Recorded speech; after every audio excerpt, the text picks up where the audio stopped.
السلام عليكم يا ملوك الفانتزي. الجولة التالتة قربت والكل بيسأل مين أحسن كابتن. الفيديو ده هنقسم لك الكابتن لثلاث فئات. أول فئة الكابتن المضمون، تاني فئة الكابتن الديفرنشيال، وتالت فئة الكابتن المجنون. لو انت قلبك جايبك خد من الكابتن المجنون وهتدعيلي.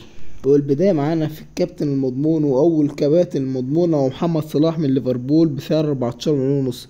الملك المصري صلاح على طول أي هدف يسجله ليفربول لازم يصنعه، وغير كده صلاح مع البلانتيات ويقدر يعمل اسيست ويسجل في الماتشات الكبيرة. لو عايز تريح دماغك فكابتن صلاح. واللاعب التاني معانا في الكابتنة المضمونة هو ايرلينج هالاند. طبعا ايرلينج هالاند لما تتكلم على الكابتنة فلازم تبدأ بالوحش هالاند. هالاند لحد دلوقتي بيشارك في معظم اهداف السيتي، يعني الاجوال اللي بتسجلها السيتي فهتلاقي هالاند بيشارك فيها. هو رقم واحد في البلنتيات، هو الخير الافضل في السيتي. واللاعب التالت معانا في الكابتنة المضمونة المهاجم المخضرم كريس وود.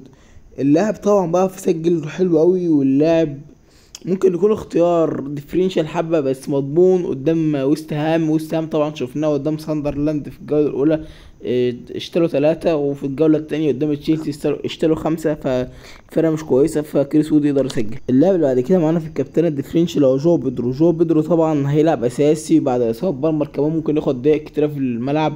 وطبعا شفنا الجوله اللي فاتت قدام ويست هام اللاعب عمل ايه، عمل جول واسيستين، فهو خير كويس قوي للكابتنه الديفرنشال في الجوله الجايه. واللاعب التاني معانا في الكابتنه الديفرنشال اللي هو برانس من نادي نيوكاسل. اللاعب طبعا جناح سريع خفيف مهاري بيقدر يعدي 1 على 1.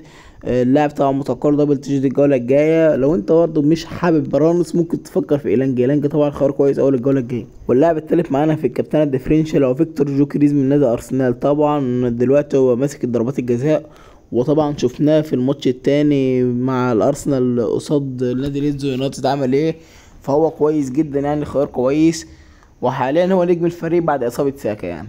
واللاعب الاول معانا في الكابتنة المجنونة هو ماتيوس كونيا طبعا هيقابل برلين الجولة الجاية، فعامة لو اليونايتد تعمل حاجة فهتيجي عن كونيا اخطر واحد في اليونايتد. تاني واحد معانا في الكابتنة المجنونة وهودسون اودوي من نادي نوتنجهام فورست. طبعا نوتنجهام هيقابل ويست هام زي ما قلت لك من شويه، ويست هام ضاع دفاعيا، لبس ال8 تجوان في ماتشين، فمتوقع له يعمل حاجه الجوله الجايه. اللاعب التالت معانا في الكابتن المجنون هو دانجو وتارا من نادي برينتفورد. طبعا برينتفورد شفنا الماتش التاني كانت كويسين، ودانجو وتارا سجل هدف في اول لقاءاته معاهم، فاللاعب اتوقع ينفجر الجوله الجايه. هو قابل ساندرلاند هوم، فاتوقع ينفجر يعني. ومع السلامه، وده تكون نهايه الفيديو.